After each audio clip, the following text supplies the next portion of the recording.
Pasintabi po sa mga naghahapunan. Nabulok, kaya nangamoy na ang mga karning naiwan sa isang nasunog na cold storage facility sa Quezon City.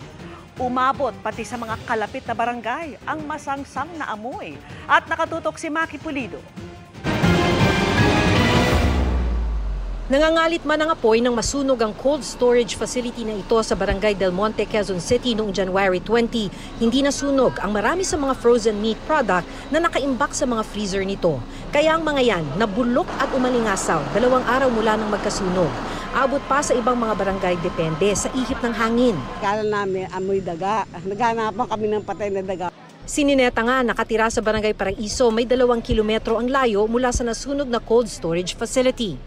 Naamoy pa rin kahit may mask. Sa sobrang baho, hindi anya sila makakain ng maayos at hindi makatulog ng mahimbing. Masakit na nga ulo namin, wala kaming tulog ng maayos.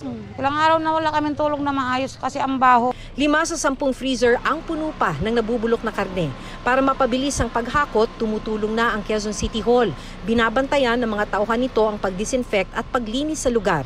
Inisyuhan din ng City Hall ng Notice of Violation ng pamunuan ng pasilidad na isang pribadong korporasyon. Ang amin pong hope is that within 5 days, completely na po na mawala po yung mga apektadong mga karne.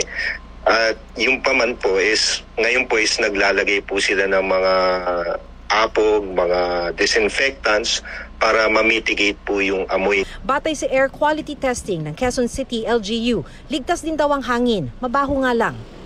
Wala naman pong mga toxic particles or cause for health concern dun sa air quality po sa area. Sinusubukan pa namin kunan ng pahayagang Glacier North Refrigeration Storage pero wala pa silang sagot sa aming mga tawag. Para sa GMA Integrated News, Maki Pulido, nakatutok, 24 oras.